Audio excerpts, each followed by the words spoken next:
That's why a good cocaine habit can lower cholesterol. Chemotherapy can drop cholesterol like a rock. Tuberculosis can work wonders on one's waistline.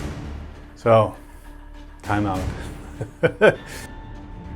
Do low-carb diets reduce coronary blood flow? I'm Dr. Eric Westman, and here's another Dr. Westman Reacts to nutritionfacts.org, low-carb diets, and coronary blood flow. I'd like to officially announce that the Keto Made Simple Masterclass from Adapt Your Life Academy is now open for enrollment. To see exactly what you get in the Keto Made Simple Masterclass, click on the link in the description. It's open for enrollment for a limited time only. I hope to see you there. This video was sent to me from nutritionfacts.org, which I know now tends to have a plant-based bias, but let's see what they have to say about low-carb diets and coronary blood flow. It's important to look at the source of the information and then also the date of the information. I'm finding some of these videos are being circulated around to my patients today, even though the videos are kind of old and might be out of date. So let's get started here.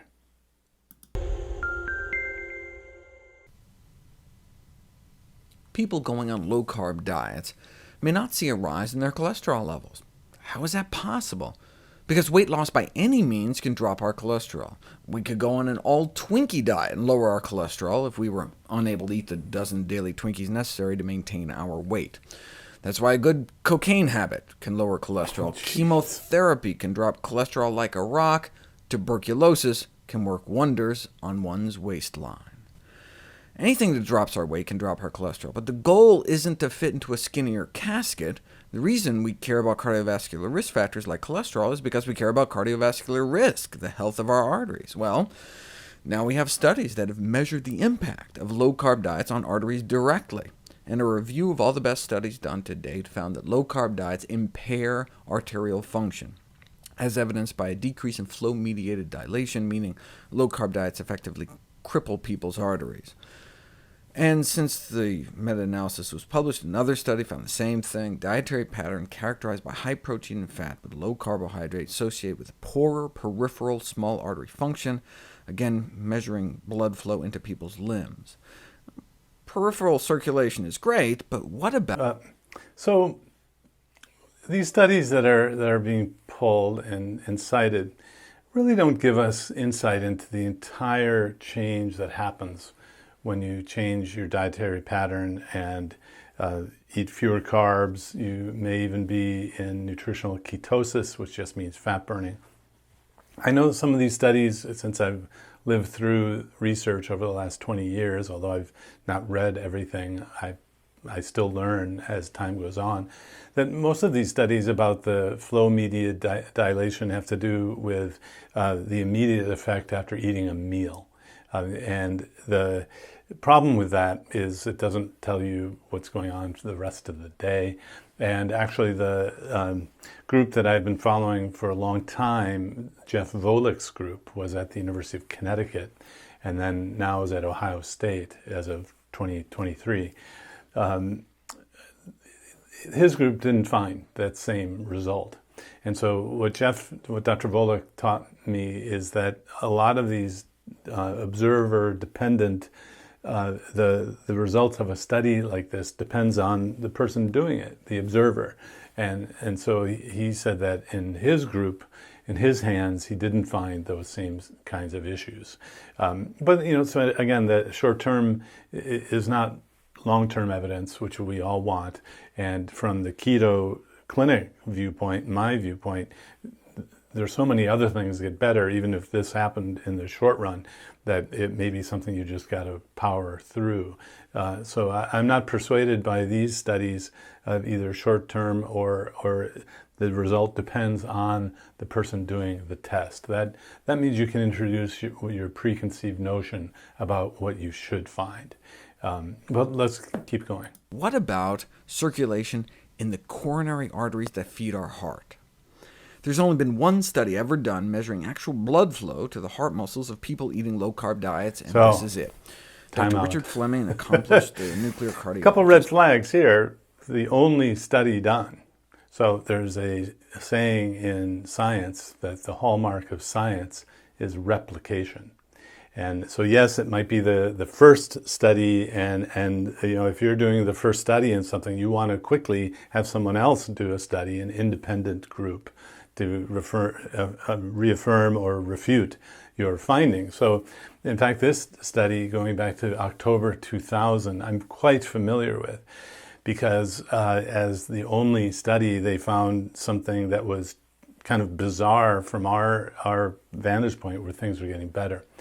Turns out Richard Fleming is really not a scientist, and I guess it was a matter of time that this paper would come back.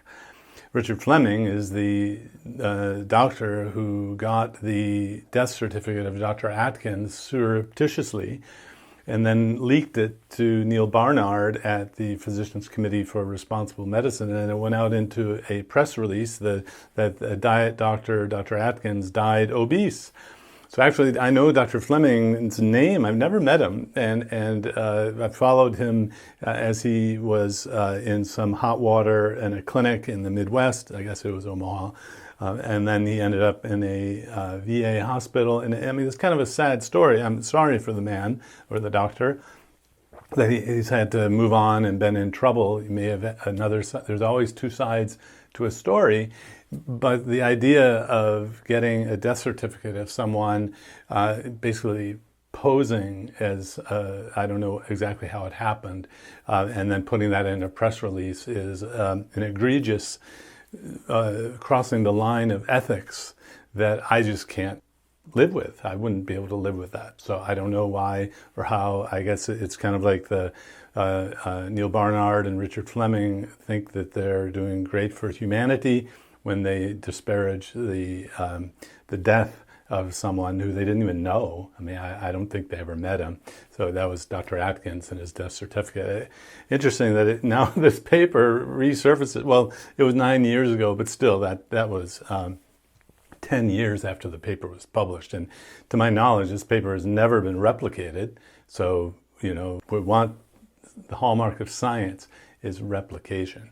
So I'm afraid this study is really not worth going through, although the gist of it is by chance there were some people who said they did an Atkins diet, again, keto-like diet without any sort of validation of what they did, and it seems like they saw what they wanted to see on tests that were really pretty indistinct. You can actually go forward and see that the coronary artery blood flow, nuclear cardiology basically shows you pictures and you infer about the coronary narrowing. So we have to just end this one on, sorry, it's Dr. Fleming is not a reputable source, and it's too bad that nutritionfacts.org still has this at their, they should take it down.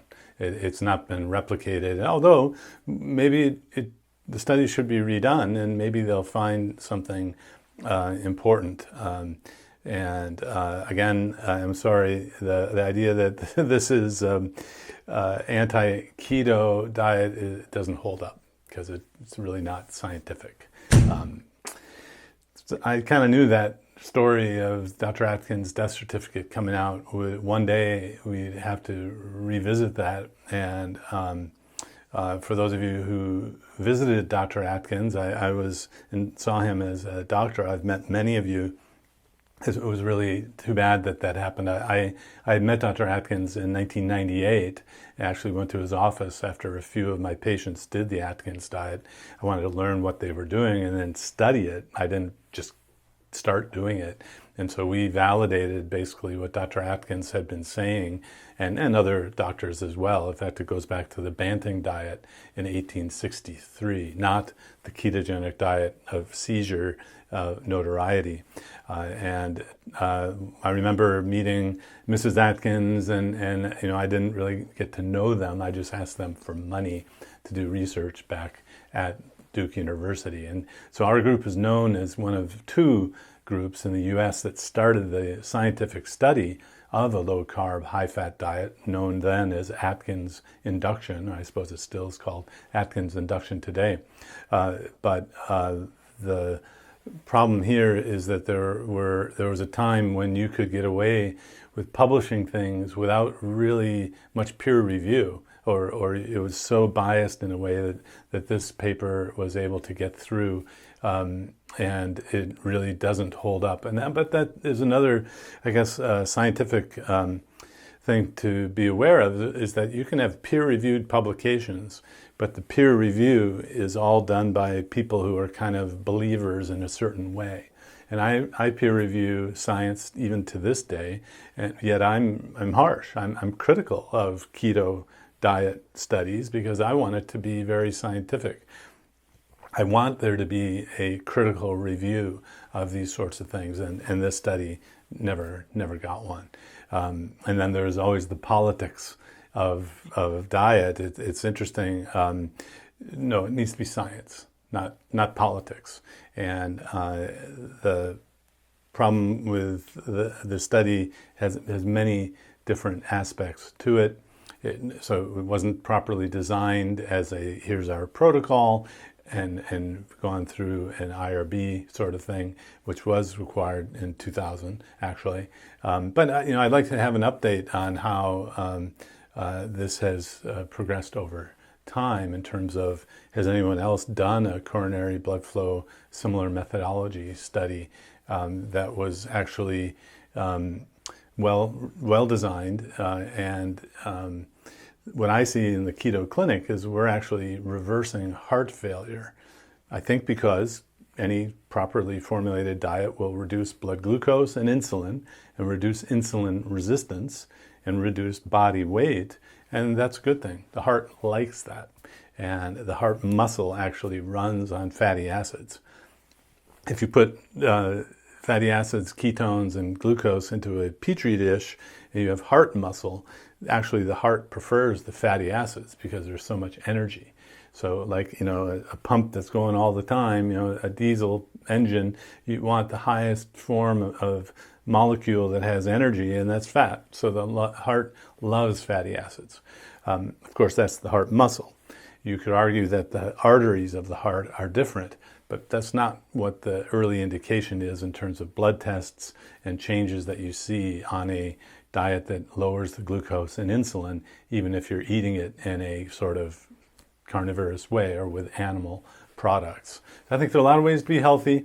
In this video, I didn't see anything to dissuade my teaching of low-carb keto diets when it's properly formulated to other people. I'd like to officially announce that the Keto Made Simple Masterclass from Adapt Your Life Academy is now open for enrollment. To see exactly what you get in the Keto Made Simple Masterclass, click on the link in the description. It's open for enrollment for a limited time only. I hope to see you there.